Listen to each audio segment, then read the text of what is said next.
नमस्कार दोस्तों, आपका स्वागत है मेरे एक और नई वीडियो में। दोस्तों, इस वीडियो में हम बात करेंगे आर्बिट्रेशन के बारे में। आर्बिट्रेशन क्या होता है? दोस्तों, ये आर्बिट्रेशन के बारे में मैंने पहले भी वीडियो बनाई है, लेकिन मैं इस वीडियो में आपको थोड़ा विस्तार से बताऊंगा कि आर्बिट्रेशन जो है वो प्रक्रिया बैंक कब करता है। आर्बिट्रेशन प्रोसीडिंग बैंक कब करता है और क्यों करता है, और उससे बैंक को क्या फ़ायदा होता है और कस्टमर को क्या नुकसान होता है, इस बारे में मैं आपको बताऊंगा। और उससे जो है कस्टमर कैसे बच सकता है, इन सभी सवालों के जवाब जो है मैं आपको इस वीडियो में दूंगा। उम्मीद करता हूं आप वीडियो में लास्ट तक बने रहेंगे और अच्छे से वीडियो देखेंगे। आपके बहुत काम आने वाली है ये वीडियो।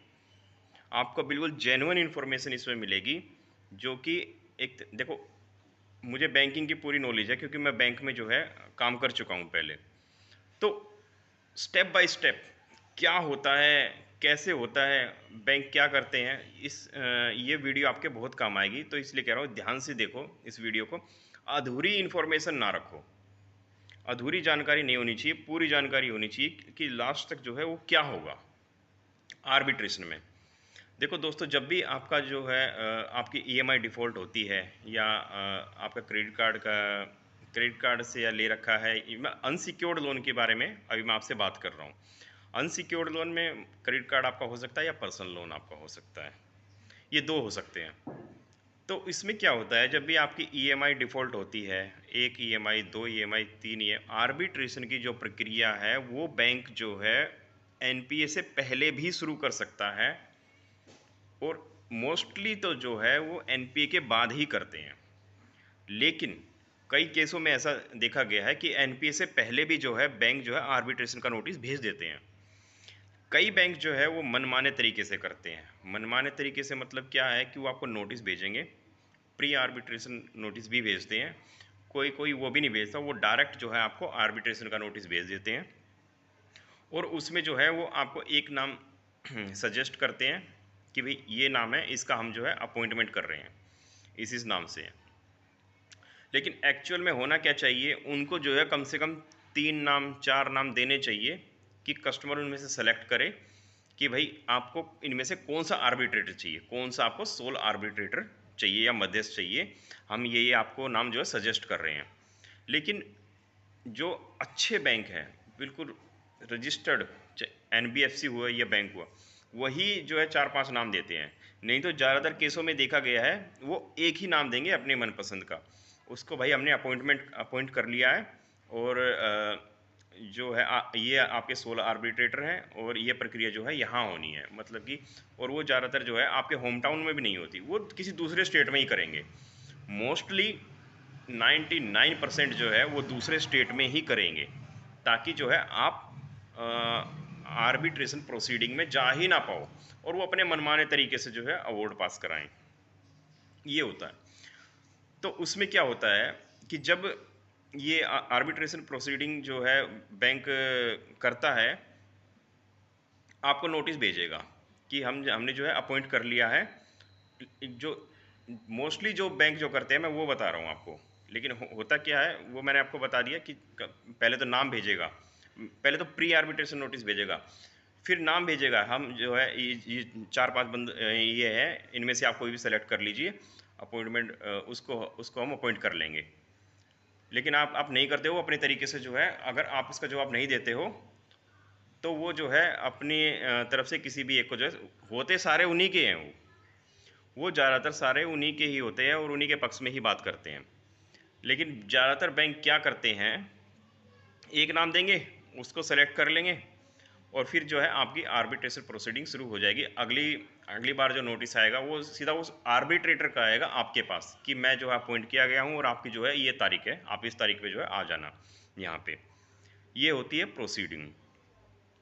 वो आपको एक तारीख पे बुलाएगा, फिर 2 तारीख पे बुलाएगा। इस तरह जो है आपको 2-3 नोटिस जो आपको देंगे। अगर आप नहीं जाएंगे तो वो जो है अवार्ड पास कर लेंगे अपने हिसाब से। एक तो होता है ये तरीका। और जो दूसरे बैंक होते हैं, जो अच्छे बैंक होते हैं, वो जो है आपसे बोलेंगे कि भाई आप मैंने ये 4-5 नाम दिए हैं, आप इसको जो है सेलेक्ट कर लो कौन सा आपको चाहिए। आप नहीं देते, आप कोई भी नाम नहीं देते हो, या उनके नोटिस का जवाब नहीं देते हो, तो वो क्या करेंगे, वो अपनी तरफ से जो है किसी भी एक को सेलेक्ट कर लेंगे, और जो है आर्बिट्रेशन की प्रोसीडिंग जो है शुरू हो जाएगी। फिर आपको जो है उस आर्बिट्रेटर का जो है वो आएगा, नोटिस आएगा कि आपकी ये डेट है और आप जो है इस पर अपीयर हो जाइए।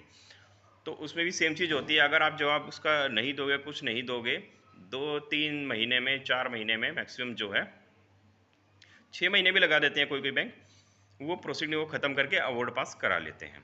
अवार्ड पास कराने के बाद उनको वो जो अवार्ड होता है, वो जो एक तरह से आदेश होता है, उसको जो है वो एग्जीक्यूट कराना होता है। वो आपके जो है नज़दीक जो आपका डिस्ट्रिक्ट कोर्ट लगता है उसमें जाके उसको एग्जीक्यूट कराते हैं कि भाई हमने ये अवार्ड पास करा है और इसको हमें एग्जीक्यूट करना है। उसकी जो मूवेबल प्रॉपर्टी है, यानी उसके जो घर में ये मूवेबल प्रॉपर्टी, मान लिया फ्रिज हुआ, टीवी हुआ, मोटरसाइकिल हुई, एलईडी हुई, वॉशिंग मशीन हुई, वो इस तरह के जो है आइटम जो है उसमें अटैच कराते हैं।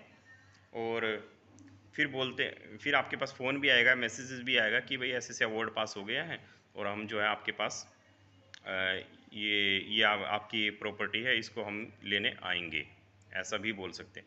ताकि आप पहले ही जो है उनको बोल दो कि भाई आप जो है पैसे ले लीजिए। वो इस तरह अवार्ड पास कराने के बाद भी आपके पास कॉल करेंगे, आपको डराएंगे। ठीक है, तो ये होती है प्रोसीडिंग। लेकिन इसमें एक चीज़ होती है, आप उस प्रोसीडिंग को रोक सकते हो, आसानी से रोक सकते हो। जब भी आपके पास पहला नोटिस आता है कि हम जो है आर्बिट्रेटर जो है नियुक्त कर रहे हैं, ये आर्बिट्रेटर है, आप उसी टाइम पे उस पर ऑब्जेक्शन लगा दो कि भाई मुझे ये आर्बिट्रेटर नहीं चाहिए, आप कोई और दूसरा नाम सजेस्ट करो। अगर वो दूसरे नाम भी सजेस्ट आपको करते हैं, दूसरा आपको आता है मैसेज, तो आप बोलो कि ये भी मुझे नहीं चाहिए, मुझे आप कोई और दो, या मैं अपनी तरफ से आपको देता हूँ कि ये फलाना है, आप इसको नियुक्त करिए और प्रोसीडिंग जो है वो मेरे होम टाउन में करिए, मेरे यहीं करिए। ये ऑब्जेक्शन लग जाएगा। तो ऑब्जेक्शन लगने के बाद क्या है कि वो प्रोसीडिंग वो नहीं कर पाएंगे। और तरीका भी यही है, यही लीगल है। अगर आपने ऑब्जेक्ट कर दिया, ऑब्जेक्शन आपने कर दिया, तो वो नहीं कर सकते लीगली वो नहीं कर सकते। लेकिन कई बैंक जो है वो इलीगली करते हैं। फिर भी 1% ने अगर फिर भी कर दिया तो उसमें आपका कुछ नहीं बिगड़ेगा दोस्तों, उसमें आपका कुछ नहीं बिगड़ेगा। ईजीली आपको स्टे मिल जाएगा, उस अवार्ड पे आप स्टे ले सकते हैं, वो ईजिली आपको मिल जाएगा। तो आर्बिट्रेशन जो है वो एक तरह से जो है ना वो डराने का सीन होता है। वो एक तरह से डराया जाता है आपको, करते कुछ नहीं है, एग्जीक्यूट होते। देखो मैंने तो ना एक आधी केस ऐसा देखा होगा जिसमें उन्होंने अवार्ड को एग्जीक्यूट कराया है और कस्टमर के घर पहुंच गए सामान उठाने के लिए, ऐसा कुछ। वो अवार्ड पास करने के बाद वो डराते हैं कि भाई ऐसे से आपके खिलाफ जो है अवार्ड पास हो गया है, अब आप पेमेंट कर दीजिए। और आप डर के जो है कई पेमेंट कर लेते हैं। या अगर कोई सही होता है, पढ़ा लिखा होता है, नेगोशिएशन पावर जिसकी अच्छी होती है, वो उस टाइम भी सेटलमेंट उनसे कर लेता 50% में या 70% में, जब भी सेटलमेंट ही होता है। तो आर्बिट्रेशन प्रोसीडिंग जो है वो एक डराने मात्र की होती है, उससे कोई खास आपको डरने की ज़रूरत नहीं है। बैंक जो है आर्बिट्रेशन जो है वो डराने के लिए करता है ताकि बंदा डर के जो है सेटलमेंट ही कर ले कम से कम। तो उसमें भी सेटलमेंट ही होगा, उसमें ये नहीं है कि आपके घर पे आ जाएंगे, सारा सामान उठा ले जाएंगे। हाँ, नहीं, लीगली तो होता है। देखो, करने को बैंक कर सकता है ऐसा, लेकिन वो करेगा नहीं, क्योंकि आपके सामान से उसकी जो है उसकी भरपाई नहीं होगी।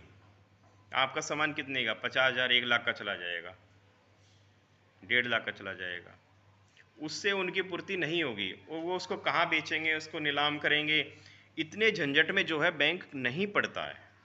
वो क्या करेंगे, वो आपसे सेटलमेंट ही करेंगे लास्ट में कि आप सेटलमेंट कर लो सर, आप इतना पैसा दे दो, अवार्ड वगैरह सब कैंसिल हो जाएगा। तो ये होता है आर्बिट्रेशन में भी। तो आर्बिट्रेशन भी कोई इतना बड़ा हुआ नहीं है, और आपने ऑब्जेक्शन लगा दिया तो वो तो हो ही नहीं पाएगा। आर्बिट्रेशन जो है वो हो ही नहीं पाएगा। अगर आपने ईसीएस लगा रखा है तो आर्बिट्रेशन के बाद उनके पास दूसरा ऑप्शन जो बचता है वो बचता है ईसीएस का केस करने का। ईसीएस का केस होगा भाई, ईसीएस बाउंस हो गया, सेक्शन 138 का केस हो जाएगा। वो भी 1% होता है। तो वो बस। और जो क्रेडिट कार्ड के उसमें जो है कई लोग जो है, कई क्या मोस्टली लोग जो है ईसीएस नहीं लगाते हैं क्रेडिट कार्ड में, क्रेडिट कार्ड के बिल देने में। तो उसमें तो उनके पास कोई ऑप्शन फिर बच ही नहीं जाएगा। एक सिविल सूट होता है वो फाइल कर देंगे, या रिकवरी सूट जिसको बोलते हैं, रिकवरी के लिए केस फाइल कर देंगे। तो वो वही उनके पास ऑप्शन बचते हैं, लेकिन उनमें होता कुछ नहीं है। उनमें जो है बैंक को काफ़ी मशक्क़त करनी पड़ती है। तो इसलिए बैंक जो है कोर्ट में नहीं जाता है। अगर चेक आपने दे रखा है, चेक वाले केस में बैंक जो है मोस्टली चले जाते हैं। ईसीएस वाले केस में बहुत कम जाते हैं, 1% जाते हैं। जब ज़्यादा बड़ा लोन हो तब जाएंगे, नहीं तो जाएंगे, नहीं तो नहीं जाएंगे ईसीएस वाले केस में। तो उसमें आपको डरने की ज़रूरत नहीं है।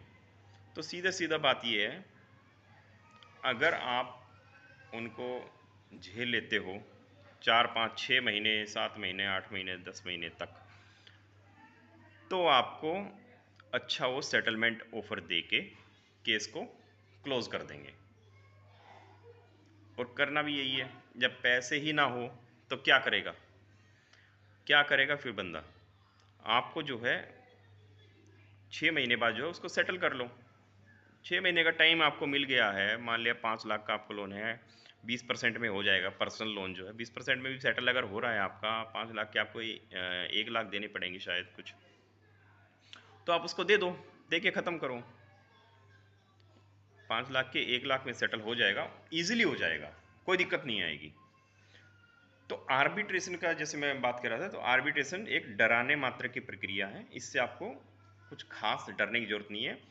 जो भी नोटिस आपके पास आए सीधा रिप्लाई करो, उसका जवाब दो, उस पर ऑब्जेक्शन लगाओ कि I don't want this arbitrator and arbitration proceeding should be in my at my home town. तो ये आपको बोलना है। और वो जो है ज़रूरी नहीं है कि आप जो है किसी वकील को पकड़ो वकील से लिखवाने के लिए, ये आप खुद भी लिख सकते हो। इतना तो आप खुद भी लिख सकते हो, खुद लेटर लिख के जहाँ से वो लेटर आया है सेम एड्रेस पे आप उस लेटर को पोस्ट कर दो, अपने लेटर को सेम एड्रेस पे। तो ऐसे भी हो जाए, ऐसे ऑब्जेक्शन लग जाएगा। किसी से कुछ करवाने की जरूरत नहीं है। आप खुद लिख के कि भाई जहाँ से भी लेटर आया है उसका नाम टू द जो भी है सब्जेक्ट लिखो उसमें। और फिर जो है ये पूरी कहानी आपको लिखनी है कि भाई मेरा नाम ये है, मेरा लोन नंबर ये है, या मेरा क्रेडिट कार्ड नंबर ये है, और मैं जो है आर्बिट्रेशन प्रोसीडिंग जो है अपने होम टाउन में चाहता हूँ।